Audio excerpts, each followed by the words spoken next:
Welcome to YouTube channel CTI master. स्वागत है आप सभी का फिर से एक नई अपडेट में। बीटीएससी की ओर से आईटीआई अनुदेशक भर्ती को लेकर एक बड़ा अपडेट। जिन कैंडिडेट का डॉक्यूमेंट वेरिफिकेशन हो चुका था आईटीआई वाले कैंडिडेट का, उनके लिए एक अपडेट निकाला गया है। और फाइनल डॉक्यूमेंट चेक करने के बाद जिन कैंडिडेट को अयोग्य किया गया है वो अपना कैंडिडेचर लॉगिन करके चेक कर पाएंगे और क्यों अयोग्य किया गया है वो चेक कर सकते हैं। और अगर कोई आपत्ति है तो आप दर्ज कर सकते हैं। काफ़ी इंपॉर्टेंट वीडियो होने वाला है आईटीआई वाले ट्रेनीज और डिग्री डिप्लोमा वाले बच्चों के लिए भी। क्यों? क्योंकि जो डिग्री डिप्लोमा वाले बच्चों का भी डिग्री पेंडिंग है, जो आईटीआई वाले कैंडिडेट के साथ हो रहा है, सेम वही चीज़ डिग्री डिप्लोमा वाले कैंडिडेट के साथ भी होने वाली है। एक्सपीरियंस सर्टिफिकेट को लेकर, एक्सपीरियंस सर्टिफिकेट कब तक का मान्य किया जा रहा है, सीआईटीएस को लेकर किस ट्रेड का सीआईटीएस मान्य किया जा रहा है, सुसंगत ट्रेड का मान्य किया जाएगा या नहीं, और जिन कैंडिडेट्स को अयोग्य किया गया है वो अयोग्यता का कारण क्या है, वो सारे पॉइंट्स बीटीएससी ने आज इस नोटिस में क्लियर किए हैं। तो काफ़ी इंपॉर्टेंट वीडियो है, हर एक पॉइंट क्लियर करने वाला हूँ, तो वीडियो में अंत तक बने रहिएगा। काफ़ी इंपॉर्टेंट वीडियो होने वाला है पीटीएससी वालों के लिए। और ग्रुप 15 को लेकर जो डाउट चल रहा था डिग्री डिप्लोमा वाले बच्चों के लिए, workshop calculation and engine drawing, उसके लिए भी यहाँ पे एक इम्पोर्टेंट बात है कि किस ट्रेड का सीआईटीएस कंसिडर किया जाएगा। पूरी बात करने वाले वीडियो में। वीडियो स्टार्ट करने से पहले अगर चैनल पर नए हो चैनल सब्सक्राइब कर लेना, वीडियो को लाइक करना, दोस्तों के साथ ज़्यादा से ज़्यादा शेयर करना। इस चैनल पर हम आपको ऑल ओवर इंडिया आईटीआई और आईटीआई अनुदेशक भर्ती से रिलेटेड अपडेट देते रहते हैं। तो आइए स्टार्ट करते हैं। स्क्रीन पे आप देख सकते हो बीटीएससी का वेबसाइट ओपन किया है। यहाँ पे आज का न्यूज है, इसको मैंने डाउनलोड कर लिया है।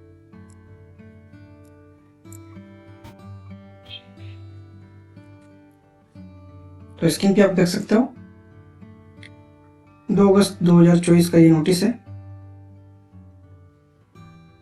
आवश्यक सूचना विज्ञापन संख्या 7/2023 से 36/2023 व्यावसायिक अनुदेशक के विभिन्न पदों पर जो वैकेंसी निकाली गई थी बीटीएससी की ओर से आईटीआई वाले कैंडिडेट के लिए, उनके रिगार्डिंग इन्होंने क्या बोला है कि श्रम संसाधन विभाग बिहार पटना के अंतर्गत नियोजन एवं प्रशिक्षण औद्योगिक प्रशिक्षण संस्थान में व्यवसाय अनुदेशक के रिक्त पदों पर आईटीआई योग्यताधारी अभ्यर्थियों की नियुक्ति हेतु प्रकाशित विज्ञापन 7/2023 से 36/2023 तक दिनांक 12/7 से 18/7/2024। ठीक है, तो 12 जुलाई 2024 से 18 जुलाई 2024 और दिनांक 31 जुलाई 2024 को जो डॉक्यूमेंट वेरिफिकेशन हुआ था उसमें उपस्थित अभ्यर्थी अपने प्राप्तांक, कोटि और अन्य विवरण आयोग की वेबसाइट पर विजिट करके लिंक के माध्यम से दिनांक 4 अगस्त 2024 से 8 अगस्त 2024 6 बजे तक आपत्ति दर्ज करना यदि हो तो हेतु डाला गया है। मतलब जिन कैंडिडेट का डॉक्यूमेंट वेरिफिकेशन हुआ है आईटीआई वाले कैंडिडेट 12 जुलाई से 18 जुलाई और 31 जुलाई को, उनका डॉक्यूमेंट चेक करने के बाद उनके फाइनल मार्क्स कितने हैं, उनकी कैटेगरी क्या है और उनकी जो अन्य डिटेल है वो अपलोड कर दी गई है। और 4 अगस्त से आप 8 अगस्त के बीच चेक कर सकते हो। और अगर आपको कोई आपत्ति है तो आप आपत्ति डाल सकते हो, आपत्ति नहीं है तो नहीं डालना है। ठीक है, और उसके अंदर आपको अगर अयोग्य किया गया है तो अयोग्य करने का प्रॉपर रीजन भी दिया गया होगा। तो उसको लेकर ये अपडेट है। तो अभ्यर्थी अपना एप्लीकेशन नंबर और रोल नंबर, मोबाइल नंबर, जन्म तिथि डालकर लॉगिन कर सकता है और अपना नाम, पिता का नाम, जन्म तिथि, लिंग, कोटि, प्राप्तांक, अयोग्यता का कारण। देखो अयोग्यता का कारण, अगर आपको अयोग्य किया गया है तो अयोग्यता का कारण उसमें लिखा हुआ होगा। ठीक है, तो अयोग्यता का कारण आदि देखकर संतुष्ट हो ले। ये इसलिए किया जा रहा है कि इसके बाद रिजल्ट निकाला जाएगा, तो जिन कैंडिडेट को अयोग्य किया गया वो अपना चेक कर सकते हैं। अगर आपत्ति है तो भी आपत्ति दे सकते हैं। किसी भी प्रकार की त्रुटि होने पर अभ्यर्थी अपना आपत्ति कारण सहित आयोग की वेबसाइट पर रेज ऑब्जेक्शन बटन पर क्लिक करके दर्ज करा सकते हैं। ठीक है। अगर कोई त्रुटि अगर आपको लग रही है कि त्रुटिवश आपका अयोग्यता हुई है, तो आपको रेज ऑब्जेक्शन पे बटन क्लिक करके अपनी आपत्ति दर्ज करानी है और सही आंसर उसका देते हुए प्रॉपर डॉक्यूमेंट उसका आपको अटैच करते हुए आप क्यों योग्य हो उसका रीजन देना है। ठीक है। तो काफी इंपॉर्टेंट चीज है ये। जो अयोग्य हुए अयोग्यता का कारण क्या है उस पर भी देख लीजिए, क्या क्या अयोग्यता का कारण हो सकता है। यहाँ पे उन्होंने बता दिया है कि आपत्ति डालने से पूर्व अभ्यर्थीगण निम्नलिखित आदेशों को ध्यानपूर्वक समझ लें। फर्स्ट पॉइंट, अनिवार्य शैक्षणिक योग्यता का प्रमाण पत्र, अंक पत्र एवं अनिवार्य अनुभव प्रमाण पत्र नहीं रहने के कारण अयोग्य किया गया है। ठीक है। तो क्या क्या रीजन है अयोग्य करने के कारण, आयोग ने स्पष्ट क्लियर कर दिए हैं। अंक प्रमाण पत्र, अंक पत्र मतलब 10th का सर्टिफिकेट के साथ में आपका अंक पत्र भी होता है। प्रमाण पत्र होता है जिसमें मार्क्स होते हैं, एक होता है अंक पत्र। ठीक है। दोनों प्रमाण पत्र और अंक पत्र दोनों होने चाहिए। अंक पत्र में मार्क्स वगैरह होंगे, प्रमाण पत्र आपने 10th पास किए उसका प्रमाण पत्र होता है। ठीक है। वो ऐसी तरीके से ITI और CTI इनमें भी अंक पत्र और प्रमाण पत्र दोनों होने हैं। और अनिवार्य अनुभव प्रमाण पत्र अगर नहीं है तो उनके कारण अयोग्य किया गया है। ठीक है। सेकंड पॉइंट क्या बोला है, विज्ञापन के खंडिका फर्स्ट सेकंड में वर्णित अनिवार्य अनुभव के अंतर्गत संबंधित उद्योग में कार्यरत नहीं होने। देखो एक्सपीरियंस को लेकर बहुत बड़ी इंपॉर्टेंट लाइन लिखी है। संबंधित उद्योग में कार्यरत नहीं होने अथवा संगत तकनीकी अध्यापक या प्रशिक्षक के रूप में कार्यरत नहीं होने अथवा संबंधित उद्योग के सरकार के उद्योग के रूप में मान्यता प्राप्त नहीं होने के कारण वैसे अनुभव प्रमाण पत्र को अमान्य किया गया है। मतलब ऐसे अनुभव प्रमाण पत्र जो संबंधित उद्योग यानी जो आपकी ट्रेड है उससे संबंधित उद्योग में अगर आप प्राप्त नहीं कर रहे हो, या फिर संगत तकनीकी मतलब जिस ट्रेड की वैकेंसी उस ट्रेड का सर्टिफिकेट संगत तकनीकी अध्यापक या प्रशिक्षक के रूप में नहीं हो, या फिर आपका जो संबंधित उद्योग जो भी है आपका वो सरकार से मान्यता प्राप्त नहीं है, तो ऐसे अनुभव को क्या कर दिया है, अमान्य कर दिया है। ठीक है। इसके कारण भी कैंडिडेट को क्या किया गया है, अयोग्य किया गया है। और अभ्यर्थी द्वारा प्रस्तुत संबंधित उद्योग या संस्थान को सरकार से उद्योग के रूप में मान्यता प्राप्त होने के साक्ष्य के रूप में निम्न साक्ष्यों को मान्य नहीं किया गया। मतलब अगर किसी कैंडिडेट ने अनुभव प्रमाण पत्र के साथ मान्यता प्राप्त होने के प्रूफ के लिए अगर GST दिया है तो मान्य नहीं होगा। Second, Bihar shop and establishment act के अंतर्गत निबंधन को आयोग के रूप में मान्यता प्राप्त होने का प्रमाण को मान्य नहीं किया गया है। या फिर संवेदक लाइसेंस या कॉन्ट्रैक्टर लाइसेंस के अंतर्गत निबंधन को उद्योग के रूप में मान्यता प्राप्त नहीं दी गई है। ठीक है, उसको भी नहीं दिया गया। अगर अभ्यर्थी ने EPFO कटौती के विवरण को अभ्यर्थी के संस्थान को उद्योग के रूप में मानकर सरकार से मान्यता प्राप्त होने का प्रमाण को मान्य नहीं किया गया। मतलब PF डिटेल अगर आपने दी है, ठीक है, एम्प्लॉयमेंट प्रोविडेंट फंड जो आपकी कटौती होती है उसका अगर विवरण आपने दिया है तो उसको भी मान्य नहीं किया है। किस प्रूफ के लिए कि आपका जो उद्योग है वो मान्यता प्राप्त है। ठीक है। तो ऐसे अभ्यर्थियों को भी क्या किया गया है, मान्य यानी अयोग्य किया गया है। ठीक है। ये सारे रीजंस वो बता रहे हैं। तो डिग्री डिप्लोमा वाले कैंडिडेट सावधान रहें। आपका एक्सपीरियंस सर्टिफिकेट कैसा होना चाहिए वो आप यहाँ से समझ सकते हो। ये सारी चीजें चेक की जा रही हैं। थर्ड पॉइंट है, विज्ञापन की खंडिका फर्स्ट में अंकित शैक्षणिक अर्हता संबंधित व्यवसाय का राष्ट्रीय शिक्षुता प्रमाण पत्र यानी कि NSE या राष्ट्रीय व्यवसाय प्रमाण पत्र यानी NTC या राज्य व्यवसाय प्रमाण पत्र यानी STC यानी कि जो आपका ITI है से इतर शैक्षणिक योग्यता वाले अभ्यर्थी को योग्य किया गया है। जिस ट्रेड में आपका ITI है उसी ट्रेड में आपका, जिस ट्रेड की वैकेंसी उसी ट्रेड में आपका या तो NAC हो या फिर NTC हो या STC हो। ठीक है, अगर किसी और ट्रेड का NTC NAC है, STC है, तो उन्हें मान्य नहीं किया गया है। National trade certificate, state trade certificate, national apprenticeship certificate, ये तीनों सर्टिफिकेट संबंधित ट्रेड के ही होंगे। जिस ट्रेड की वैकेंसी है तभी मान्य किया गया, अदरवाइज मान्य नहीं किया गया, अयोग्य घोषित कर दिया गया ऐसे अभ्यर्थी को भी। चौथा पॉइंट लिखा है, योग्यता से संबंधित सभी प्रमाण पत्र यथा शैक्षणिक प्रमाण पत्र, आरक्षण हेतु निर्गत प्रमाण पत्र, कार्य अनुभव हेतु निर्गत प्रमाण पत्र दिनांक 3 अगस्त 2023 तक निर्गत होने पर ही मान्य किया गया है।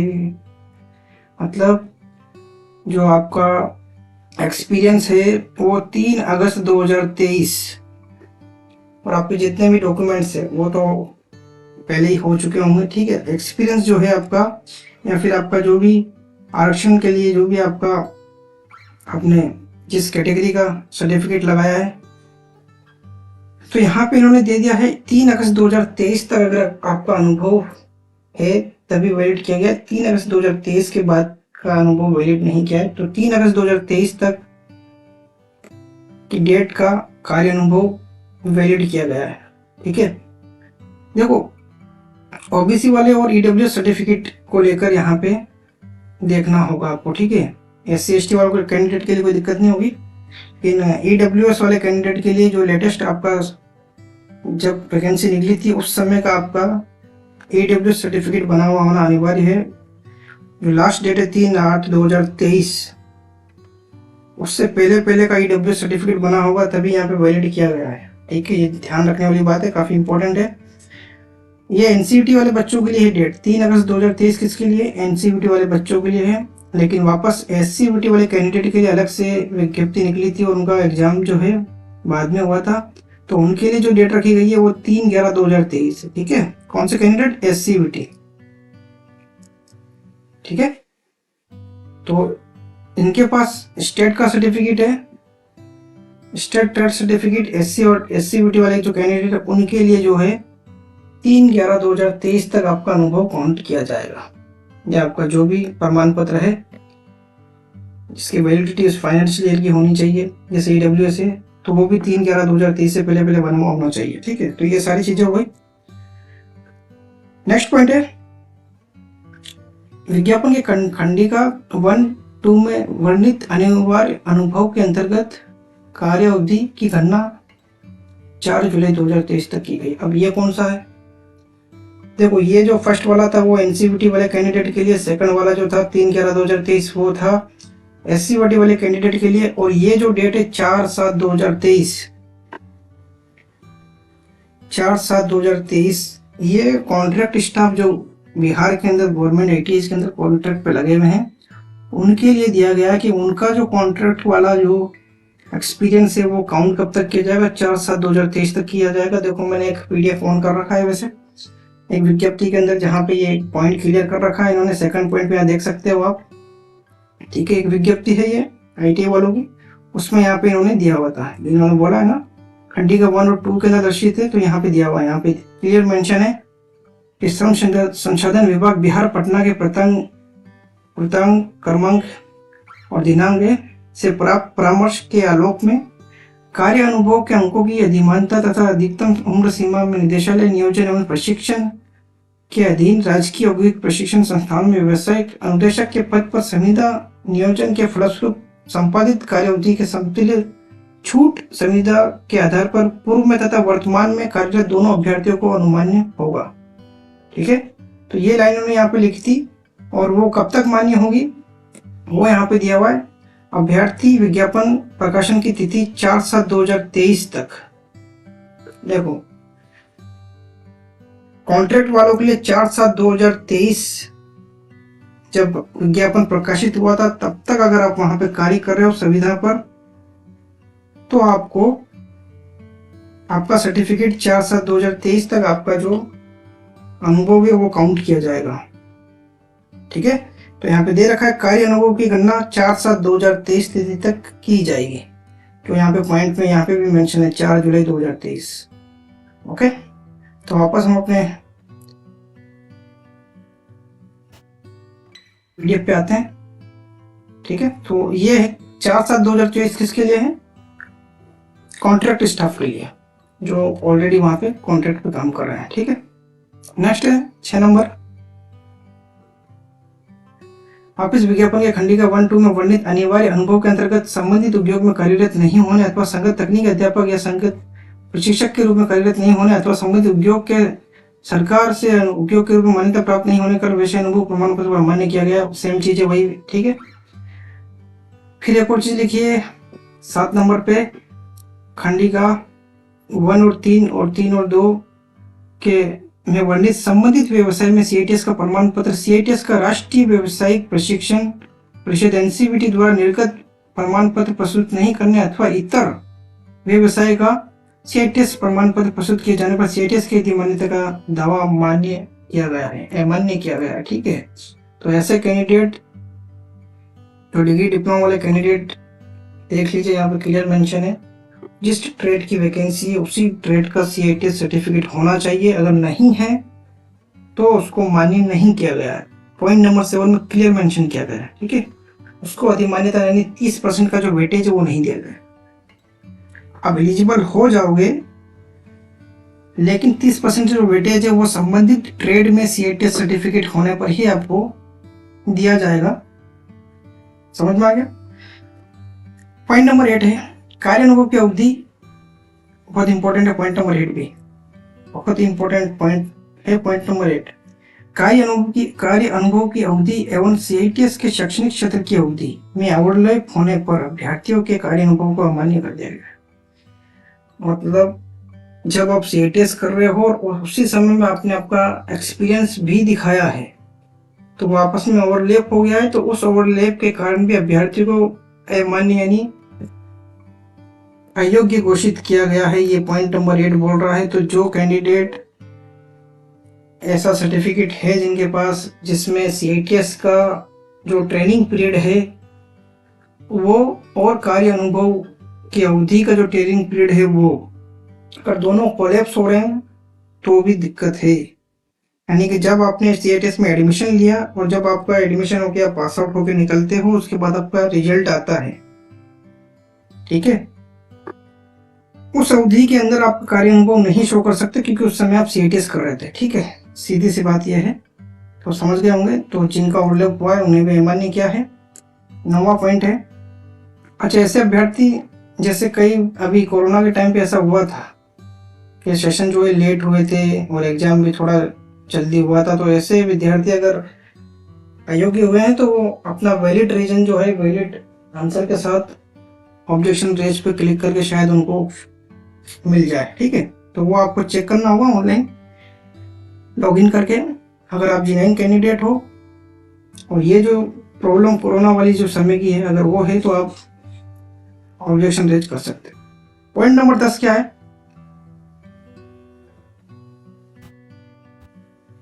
अच्छा, पॉइंट नंबर 10 वही है कि जो गवर्नमेंट आईटीआई के अंदर ऑलरेडी कॉन्ट्रैक्ट स्टाफ है वो और वर्तमान में जो कार्यरत है वो, उन दोनों को क्या किया गया, माना गया है। ठीक है, दोनों को मान्यता दी गई है और उनकी कार्य अवधि 4/7/2023 तक, यानी कि जो पहले कॉन्ट्रैक्ट पे लगे हुए थे और आज भी कॉन्ट्रैक्ट पे लगे हुए उनको वेटेज दिया जाएगा कार्य अनुभव का, और 4/7/2023 तक अगर आप कार्यरत हो तो आपको वेटेज दिया जाएगा। ठीक है, 5 नंबर 1 साल का जो देना है मैक्सिमम 25 मार्क्स दिया जाएगा उनको। ठीक है, सेकंड, हाँ सेकंड कार्य अनुभव पत्र विज्ञापन की खंडिका 3 के अनुसार संबंधित औद्योगिक प्रशिक्षण संस्थान से प्रभारी या प्राचार्य द्वारा निर्गत नहीं होने अथवा विज्ञापन के परिशिष्ट 1 में संलग्न प्रारूप में निर्गत नहीं होने पर कार्य अनुभव को अंक नहीं दिया जाएगा। ये भी इंपॉर्टेंट है। जो कॉन्ट्रैक्ट स्टाफ है उनके लिए अलग से स्पेशल कार्य अनुभव का एक परफॉर्मा दिया गया था विज्ञापन के अंदर, परिशिष्ट 1 के अंदर। उसी फॉर्मेट में आपको अपने गवर्नमेंट इंडस्ट्रियल ट्रेनिंग इंस्टीट्यूट जहाँ पे आप कार्यरत हो वहाँ के प्रिंसिपल से अपना कार्य अनुभव बनाकर अपलोड करना था। अगर ऐसे विद्यार्थियों ने नहीं किया तो उनको भी अयोग्य किया गया है। तो आप चेक कर सकते हो ऑनलाइन लॉगिन करके। अगर आपके साथ ऐसा हुआ है तो अपने संबंधित आईटीआई जहाँ पे आप कार्यरत हो वहां से अपना सर्टिफिकेट इस परिशिष्ट 1 को देख लेना। परिशिष्ट 1 दिया गया है, उस फॉर्मेट में आपको अपना एक्सपीरियंस सर्टिफिकेट बनाना है और अपलोड करना है। ठीक है, नेक्स्ट पॉइंट की हम बात करते हैं। ऑनलाइन आवेदन में दावा किए गए कोटि के अनुसार अनिवार्य प्रमाण पत्र यथा जाति प्रमाण पत्र, SC ST हेतु, क्रिमिनल लेयर रहित प्रमाण पत्र, EBC या BC हेतु, ये इनके जो कैंडिडेट है बिहार वाले कैंडिडेट के लिए है। आर्थिक रूप से कमजोर का प्रमाण पत्र EWS नहीं रहने के कारण आरक्षण का लाभ नहीं दिया गया है। तो ये तो सिंपल सी बात है, अगर आप सर्टिफिकेट नहीं दोगे तो आपको आरक्षण का लाभ नहीं दिया जाएगा। ठीक है, जिसमें आपने अप्लाई किया उसका सर्टिफिकेट आपको करना है। उक्त प्रमाण पत्र निर्धारित कट ऑफ तिथि का होने पर ही अनिवार्य किया जाएगा। ठीक है, ये डेट हमने आगे भी डिस्कस की थी। नेक्स्ट, ऑनलाइन आवेदन में अंकित आरक्षण कोटि से इतर कोटि का प्रमाण पत्र संलग्न रहने पर आरक्षण का लाभ नहीं दिया गया है। यानी कि जिस में आपने अप्लाई किया है, जिस कैटेगरी में अप्लाई किया हो, किसी और कैटेगरी का आप सर्टिफिकेट लगाओ तो भी आपको लाभ नहीं दिया गया है। 15 है, क्रिमिनल लेयर रहित प्रमाण पत्र या जाति प्रमाण पत्र पति के नाम से होने पर आरक्षण का लाभ नहीं दिया गया। तो ये भी है। ठीक है, जो शादीशुदा महिलाएं हैं तो पति के नाम पर अगर जाति प्रमाण पत्र आपने बनाया तो लाभ नहीं दिया गया है। ठीक है, ऑनलाइन ऑब्जेक्शन में साक्ष्य प्रस्तुत किए जाने पर सामान्य प्रशासन विभाग के प्रधान दिनांक 2/9/2022 के आलोक में भी कार्रवाई की जाएगी। ठीक है, तो आप मैटर में आप कॉन्टेक्ट कर सकते हो BTSC से कि ऑनलाइन ऑब्जेक्शन में अगर ऐसा किसी के साथ हुआ है तो। ठीक है, यानी जो ये प्रताड़ना क्रमांक दिए 1570 दिनांक 2/9/2022, अब ये कौन सा प्रताड़ना नंबर है ये मुझे नहीं पता है। तो जो कैंडिडेट अगर इस प्रॉब्लम से गुजर रहे हैं तो ये जो प्रताड़ना बता रहे हैं इसको जरूर चेक कर लें। ठीक है, सेकंड है, स्वतंत्रता सेनानी के नाती नातिनी पोता पोती द्वारा सक्षम प्राधिकार से निर्गत प्रमाण पत्र संलग्न नहीं किया जाने पर भी आरक्षण का लाभ नहीं दिया गया है। ठीक है, उनके लिए अगर जो प्रमाण पत्र चाहिए वो नहीं सबमिट किया है तो उन्हें भी आरक्षण का लाभ नहीं दिया गया है। 17, दिव्यांगता प्रमाण पत्र संलग्न नहीं किए जाने पर आरक्षण का लाभ नहीं दिया गया है। ठीक है, ये तो नॉर्मल सी बात है, जिसमें अप्लाई करोगे अगर उसका सर्टिफिकेट नहीं दोगे तो मान्य नहीं किया जाएगा, आरक्षण का लाभ नहीं दिया जाएगा। जिसमें आप अप्लाई किया हो उसका सर्टिफिकेट आपको अनिवार्य रूप से सबमिट करना है। पॉइंट नंबर 18, विज्ञापन में वर्णित न्यूनतम एवं अधिकतम उम्र सीमा की अर्हता को पूरा नहीं करने वाले अभ्यर्थी को भी अयोग्य घोषित किया गया है। ठीक है, तो जो एज लिमिट दी गई थी मैक्सिमम और न्यूनतम, उसको अगर नहीं पूरा करते हो तो भी आपको क्या किया गया है, अमान्य किया गया है।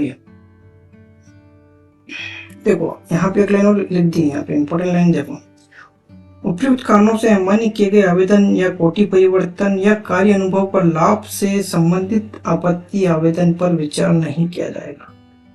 ये इतने सारे जो कारण दिए गए, आवेदन, कोटि परिवर्तन या कार्य अनुभव। ठीक है, आप अपना कैटेगरी चेंज करना चाहते हो, कार्य अनुभव चेंज करना चाहते हो तो उस पर विचार नहीं किया जाएगा। ठीक है, तो ये पॉसिबल नहीं है कि आप अपना कार्य अनुभव चेंज कर दो या उसकी डेट चेंज कर दो या अपना कैटेगरी चेंज कर दो, पॉसिबल नहीं है। प्राप्त आपत्ति के पश्चात सभी अभ्यर्थियों के अंकों की पुनः जांच की जाएगी। जो आपत्ति देने वाला उसके बाद पुनः जांच की जाएगी। जांच उपरांत मेगा सूची प्रकाशित की जाएगी। मतलब इस प्रोसेस के बाद मेगा सूची प्रकाशित की जाएगी कि कौन कौन जो है सिलेक्शन वाली लिस्ट में आ चुके हैं। ठीक है, संलग्न सूची मात्र अभ्यर्थियों के प्राप्तांकों की जांच हेतु अपलोड की गई है। इसे चयन हेतु सूची अथवा मेधा सूची नहीं समझा जाएगा। ठीक है, तो फाइनल जो ये सूची जो है अपलोड की गई है वो सिर्फ और सिर्फ डॉक्यूमेंट की जांच के लिए अपलोड की गई है, इसे चयन सूची नहीं समझा जाए। ठीक है, तो ये पूरी डिटेल थी जो हमने आपको बताई। और भी अगर कोई डॉक्यूमेंट, अगर आपको कोई भी कंफ्यूजन है इसकी RR वगैरह में, तो हमें कमेंट करके बता सकते हो। ठीक है, तो ग्रुप 15 जो है डिग्री डिप्लोमा वाले की बात करता हूँ मैं। ग्रुप 15 जो है WCS ED, इसका आप इंतजार कर रहे होंगे। डिग्री डिप्लोमा वाले बच्चों के लिए बात कर रहा हूँ मैं। अगर यहाँ पे संबंधित ट्रेड की अगर बात की जाएगी तो फिर सिर्फ और सिर्फ रोड़ा वाले ही कैंडिडेट यहाँ पे एलिजिबल होंगे। तो ये एक बड़ा अपडेट है BTSC की ओर से। संबंधित व्यवसाय के अंदर ही वो CITS को कंसिडर कर रहा है। ठीक है, तो ये थी बिहार IT अनुदेशक भर्ती को लेकर बड़ी अपडेट। डिग्री डिप्लोमा वाले कैंडिडेट के लिए जल्द ही डॉक्यूमेंट वेरिफिकेशन को लेकर अपडेट आएगा। जैसे अपडेट आएगा चैनल पे अपडेट कर दिया जाएगा। अगर चैनल पे नए हो तो चैनल सब्सक्राइब करना। वीडियो अगर पसंद आई तो वीडियो को लाइक करना। इस चैनल पर हम आपको ऑल ओवर इंडिया ITI और ITI इंस्ट्रक्टर से रिलेटेड अपडेट देते हैं। क्या रिक्वायरमेंट रूल है, हर एक स्टेट का अलग अलग रिक्वायरमेंट रूल चल रहा है ITI को लेकर। चाहे वो राजस्थान की बात करो, यूपी की बात करो, बिहार की बात करो, झारखंड की बात करो, दिल्ली की बात करो। दिल्ली में तो डिग्री डिप्लोमा वाले बच्चों के लिए CTI मैंडेटरी भी नहीं है, ठीक है, वहाँ सिर्फ ITI वाले बच्चों के लिए। तो कई चीज़ें हैं। डायरेक्टर जनरल ऑफ ट्रेनिंग के अलग अलग जो रिक्वायरमेंट रूल है वो स्टेट अपने अपने हिसाब से रिक्वायरमेंट रूल को देख रही है। तो देखना होगा कि वैकेंसी कब तक पूरी होती है और जल्द ही ITI वाले कैंडिडेट और डिग्री डिप्लोमा वाले कैंडिडेट को ज्वाइनिंग मिलेगी। फिर मुलाकात होगी किसी नए अपडेट में। तब तक के लिए बाय। जय हिंद, जय भारत।